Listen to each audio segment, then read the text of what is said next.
Grow ఇప్పుడు #1 stock broker గా ఎదిగింది. ప్రతి 3 SIPల్లో ఒకటి గ్రోలో ఎదుగుతుంది. కానీ ఎవరికీ తెలియని నిజం ఏంటంటే వేల కోట్ల కంపెనీగా చేసిన ఆ వ్యక్తి ఒక రైతు కొడుకు. వాళ్ళ ఊరిలో ఒక ఇంగ్లీష్ మీడియం స్కూల్ కూడా ఉండేది కాదు. అలా కేవలం 7 సంవత్సరాల వయసులో అతను వాళ్ళ పేరెంట్స్ కి దూరం అవ్వాల్సి వచ్చింది. లలిత్ కేష్రే పుట్టింది మధ్యప్రదేశ్ లో ఉండే లేపా అనే ఊరిలో. ఆ ఊరిలో ఏమీ లేకపోవడం తన కొడుకుని ఖడ్గావ్ అనే టౌన్ కి పంపించేశారు. లలిత్ ఒక్క నానమ్మ తాతయ్య దగ్గర ఉంటూ వాళ్ళ ఊరిలో ఉన్న ప్రైవేట్ స్కూల్లో జాయిన్ అయ్యాడు. అలా అతను ఆ స్కూల్ ఒక్క 42వ స్టూడెంట్ గా జాయిన్ అయ్యాడు. అలా క్లాస్ లో సెకండ్ ర్యాంక్ తెచ్చుకున్నాక తన తాతగారు గుడ్ అని పొగిడారు. దాన్ని అతను చాలా మోటివేట్ గా తీసుకున్నారు. అలా కొన్ని సంవత్సరాల తర్వాత ఒక లావుగా ఉన్న బుక్ మీద కన్నుపడింది. అక్కడ ఉన్న ప్రిన్సిపల్ అది IIT JEE కోసం ప్రిపేర్ అయ్యే వాళ్ళ కోసం అని చెప్తూ అది చాలా కాంప్లికేటెడ్ ఎగ్జామ్ అని చెప్పారు. అంతవరకు లలిత్ మాత్రమే కాదు వాళ్ళ క్లాస్మేట్స్ ఎవరు IIT అనే పదమే వినలేదు. కానీ ప్రిన్సిపల్ ఇది ఒక కాంప్లికేటెడ్ ఎగ్జామ్ అని అన్నారు కాబట్టి లలిత్ గారు ఆ ఎగ్జామ్ కోసం ప్రిపేర్ అవ్వడం మొదలు పెట్టారు. అతను brilliant tutorials, postal based coaching classes ని సబ్స్క్రైబ్ చేసుకున్నారు. దానివల్ల ప్రతి నెల స్టడీ మెటీరియల్స్ ని పోస్టల్ ద్వారా తీసుకునేవారు.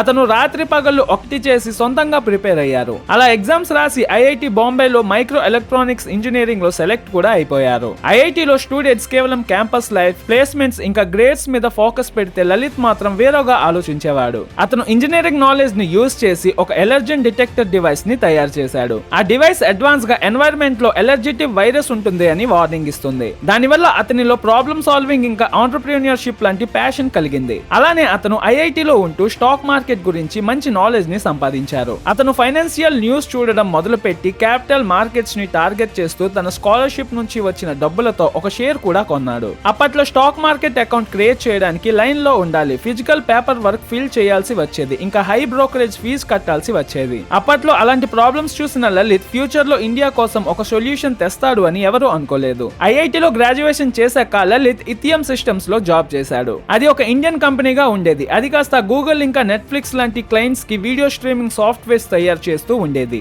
అలా లలిత్ కి వీడియో కంటెంట్ ఒక పవర్ గురించి అర్థమైంది. అలా 2011లో అతను ఎడ్యుఫ్లిక్స్ ని స్టార్ట్ చేశాడు. అది సేమ్ నెట్ఫ్లిక్స్ లాంటిది, కానీ ఓన్లీ ఎడ్యుకేషన్ కోసం మాత్రమే. ఐడియా ఏంటంటే ఇండియాలో ఉండే బెస్ట్ టీచర్స్ కి తెచ్చి లైవ్ స్ట్రీమింగ్ లో దేశం మొత్తం క్వాలిటీ క్లాసెస్ చెప్పాలి. ఇక్కడ ఇంట్రెస్టింగ్ విషయం ఏంటంటే అన్అకాడమీ, బైజూస్ ఇంకా ఫిజిక్స్ వాళ్ళ లాంటి ఎడ్యుకేషనల్ స్టార్టప్స్ ఐడియాని లలిత్ గారు ఎప్పుడో తీసుకొచ్చారు. కానీ అదే ఎడ్యుఫ్లిక్స్ ఫెయిల్ అవ్వడానికి కారణం కూడా అయింది. ఎందుకంటే అప్పట్లో ఇండియా వీడియో స్ట్రీమింగ్ అయ్యేంతలా డెవలప్ అవ్వలేదు. అలానే ఇంట్లో ల్యాప్టాప్ ఇంకా స్మార్ట్ ఫోన్స్ అనేవి డెవలప్ అవ్వలేదు. అలా 3 సంవత్సరాలు కష్టపడిన తర్వాత కూడా ఎడ్యుఫ్లిక్స్ ఫెయిల్ అయిపోయింది. కానీ ఆ ఫెయిల్యూర్ బిజినెస్ లో timing is everything in a startup అనేలా తెలిసి వచ్చింది. తర్వాత అతను అప్పట్లో అన్నిటికన్నా పెద్ద స్టార్ట్అప్ అయిన ఫ్లిప్కార్ట్ జాయిన్ అయ్యాడు. అక్కడ పనిచేస్తున్నప్పుడు రాఖీ పండుగ రోజున ఒక ఇన్సిడెంట్ జరిగింది. ఒక టెక్నికల్ ఎర్రర్ వల్ల చాలా రాఖీ ఆర్డర్లు క్యాన్సిల్ అయిపోయాయి. ఆ రాత్రి 15 మంది ఇంజనీర్స్ రాత్రి మొత్తం ఉంటూ రాఖీలు ప్యాక్ చేసి రక్షాబంధన్ రోజు డెలివర్ చేశారు. లలిత్ ఆ పాయింట్ లో తెలుసుకున్నారు కస్టమర్ యొక్క రిక్వైర్మెంట్ ని టైం కి అందించాలని. అతను ఫ్లిప్కార్ట్ లో ఇంకోటి గమనించారు, డెలివరీ ఎంత ఫాస్ట్ గా అయితే కస్టమర్ యొక్క సాటిస్ఫాక్షన్ అంత ఎక్కువ ఉంటుంది.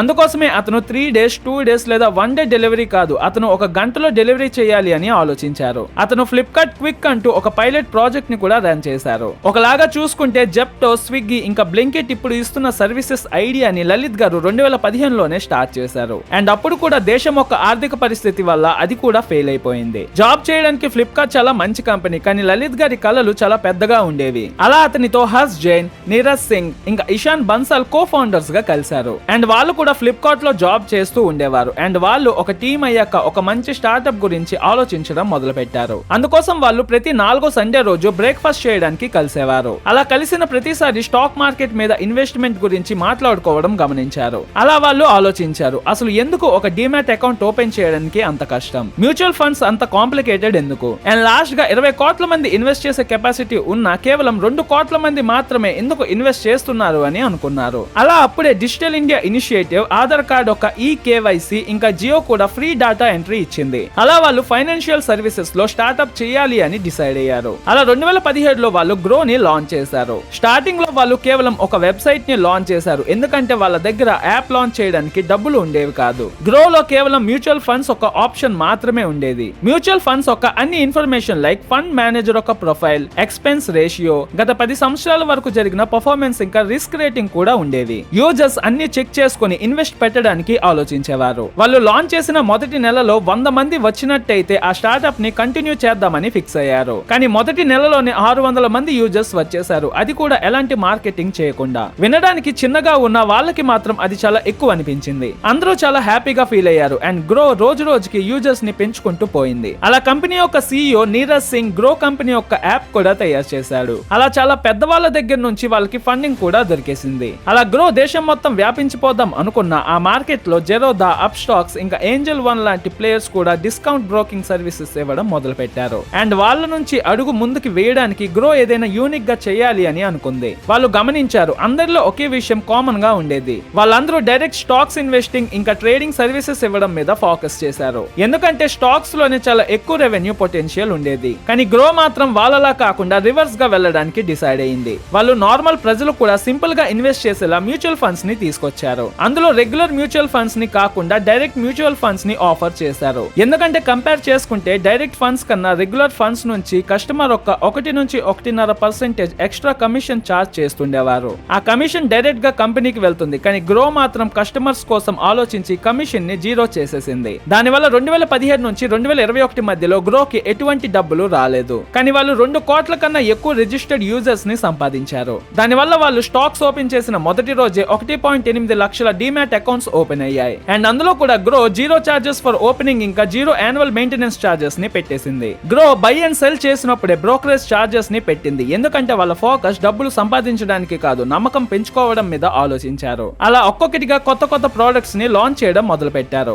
ETF, IPO, ఇంట్రాడే లాంటివి ఇస్తూ కేవలం మ్యూచువల్ ఫండ్ సర్వీసెస్ ఇవ్వడానికి స్టార్ట్ చేసిన grow all types of financial services ఇవ్వడం మొదలు పెట్టింది. వాళ్ళు ఫైనాన్షియల్ ఇయర్ 2021లో 52.7 కోట్లు సంపాదిస్తే 2025 కల్లా వాళ్ళు 4062 కోట్లు సంపాదించారు. అంటే 4 సంవత్సరాలలో 77% గ్రోత్ ని చూశారు. అండ్ ఆ సక్సెస్ అంత ఈజీగా రాలేదు. ఎందుకంటే లలిత్ గారు ప్రతిరోజు గ్రో యాప్ ని 2 గంటలు యూజ్ చేస్తారు. అలా ప్రతి ఒక్క ఎంప్లాయ్, ఇంజనీర్ అయినా, డిజైనర్ అయినా లేదా లలిత్ గారైనా రెగ్యులర్ గా కస్టమర్ సపోర్ట్ విషయంలో పనిచేసేవారు. దానివల్ల కస్టమర్స్ కి ఎటువంటి ప్రాబ్లమ్స్ వస్తున్నాయి అనేది గమనించేవారు. సపోజ్ ఏదైనా కస్టమర్ కి ఈకేవైసీ ప్రాబ్లం ఉన్నా లేదా ప్రాసెస్ అర్థం కాకపోయినా గ్రో ఒక కస్టమర్ సర్వీస్ ఎగ్జిక్యూటివ్ వాళ్ళ ఇంటికి వెళ్లి హెల్ప్ చేసేవారు. బిజినెస్ ని పెద్దగా చేయడానికి వాళ్ళు ఎంత పాజిటివ్ గా ఆలోచించేవారంటే ఎవరైనా ఎక్కువ మొత్తంలో డబ్బులు పోగొట్టుకున్నట్టయితే అతన్ని ఆటోమేటిక్ గా ట్రేడింగ్ నుంచి బ్లాక్ చేసేసేది. దానివల్ల గ్రో కి లాస్ వస్తుంది. కానీ లాంగ్ టర్మ్ లాయల్టీని సాధించడానికి ఆలోచించింది. దానివల్లే గ్రో బాగా డబ్బులని సంపాదిస్తూ పోయింది. ఇంకో సైడ్ ఉన్న కాంపిటీటర్స్ కూడా యాడ్స్ లో ఖర్చు పెట్టి టీవీ యాడ్స్, సెలబ్రిటీస్ కొలాబరేషన్స్ ఇంకా ఇన్ఫ్లుయెన్సర్స్ మార్కెటింగ్ మీద ఫోకస్ పెడుతుంటే గ్రో మాత్రం ఎడ్యుకేషన్ మీద ఫోకస్ పెట్టింది. ఈ రోజు నాడు వాళ్ళవి 19 ఎడ్యుకేషనల్ యూట్యూబ్ ఛానల్స్ అనేవి ఉన్నాయి. మెయిన్ ఛానల్లో 2.4 మిలియన్ సబ్స్క్రైబర్స్ ఉన్నారు. అండ్ తమిళ్, తెలుగు, కన్నడ, మలయాళం, మరాఠీ, గుజరాతీ ఇంకా బెంగాలీ లాంగ్వేజెస్ అనుకుంటూ 7 భాషల్లో వాళ్ళ ఛానల్స్ ని యూట్యూబ్ లో పెట్టారు. దానివల్ల టైర్ 2 ఇంకా టైర్ 3 లో ఇంగ్లీష్ రాని వాళ్ళకి సింపుల్ గా వాళ్ళ భాషలో చెప్పేవారు. అలానే వాళ్ళు mutual funds by grow, IPO review by grow ఇంకా మనీ టాక్స్ బై గ్రో అనే పర్సనల్ ఫైనాన్స్ కి యూజ్ అయ్యే ఛానల్స్ కూడా ఉంచారు. వాళ్ళు ఇంటర్నెట్ లో 60,000 ఎడ్యుకేషనల్ పేజెస్ ని ఉంచారు. దానిలో మెయిన్ గా 3 types. First educational article, second individual stock pages, ఇంకా థర్డ్ 200 కన్నా ఎక్కువ డాటా క్యాల్కులేటర్స్ ఉంచారు. ఎవరైనా వాట్ ఈస్ మ్యూచువల్ ఫండ్ అని సెర్చ్ చేస్తే వాళ్ళ సెర్చ్ ఇంజిన్ ఆప్టిమైజేషన్ వల్ల ఫస్ట్ లోనే గ్రో ఒక వెబ్ పేజ్ వస్తుంది. దానివల్ల ప్రతి నెల లక్షల మంది గ్రో వెబ్సైట్ ని ఓపెన్ చేసి ఎడ్యుకేట్ అవుతూ గ్రో మీద ట్రస్ట్ ని పెంచుకున్నారు. వాళ్ళు మన దేశంలో 250 కన్నా ఎక్కువ సిటీస్ లో తిరిగారు. అందులో టైర్ 2 ఇంకా టైర్ 3 సిటీస్ ఎక్కువ ఉన్నాయి. వాళ్ళు ఈ సిటీస్ లో ఇండస్ట్రీలో టాప్ లో ఉన్న వాళ్ళతో ఫ్రీ సెమినార్స్ పెట్టిస్తూ గ్రో లో కొత్త వాళ్ళు ఇన్వెస్ట్ చేయడానికి మోటివ్ అయ్యేలా చేశారు. గ్రో నిజానికి మార్కెటింగ్ ని ఎడ్యుకేషన్ కింద రిప్లేస్ చేసేసింది. అలా లక్షల మంది గ్రో మీద ట్రస్ట్ ని పెంచుకుంటూ పోయారు. అందువల్ల వాళ్ళు ఇన్వెస్ట్ చేయడానికి డిసైడ్ అయితే వాళ్ళు నేచురల్ గా గ్రో ని సెలెక్ట్ చేసుకున్నారు. ఈ రోజు నాడు గ్రో టీవీ యాడ్స్, క్రికెట్ లో స్పాన్సర్షిప్స్ ఇంకా ఇన్ఫ్లుయెన్సింగ్ మార్కెట్ లో కూడా ఇంట్రెస్ట్ చూపించింది. వాళ్ళు డే 1 నుంచి ఇప్పటి వరకు కస్టమర్ ట్రస్ట్ గెలవాలి అనేది మెయిన్ గా పెట్టుకున్నారు. లలిత్ గారు ఒక ఇంటర్వ్యూలో చెప్పినట్టు గ్రోని అతను ఇప్పుడు కోసం కాదు, రాబోయే డికేడ్స్ కోసం తయారు చేశారు. అలాంటి ఆలోచనతోనే గ్రో ప్రతి సంవత్సరం కంపౌండ్ గ్రోత్ ని చూస్తూ ఎదుగుతుంది. అలా ఇప్పుడు గ్రో 27% మార్కెట్ షేర్ ని సాధించి దేశంలో నంబర్ 1 పొజిషన్ లో ఉంది. ఇదే మన గ్రో కథ. గ్రో విషయంలో మీకేమనిపించిందో కామెంట్స్ లో చెప్పండి. ఈ వీడియోని లైక్ చేయకపోతే లైక్ చేసి తప్పకుండా మీ ఫ్రెండ్స్ అండ్ ఫ్యామిలీ మెంబర్స్ కి షేర్ చేయండి. నా ఎక్స్ప్లెనేషన్ గానీ మీకు నచ్చినట్టయితే మన ఛానల్ ని సబ్స్క్రైబ్ చేసుకొని బెల్ ఐకాన్ ని యాక్టివేట్ చేయండి. Thank you.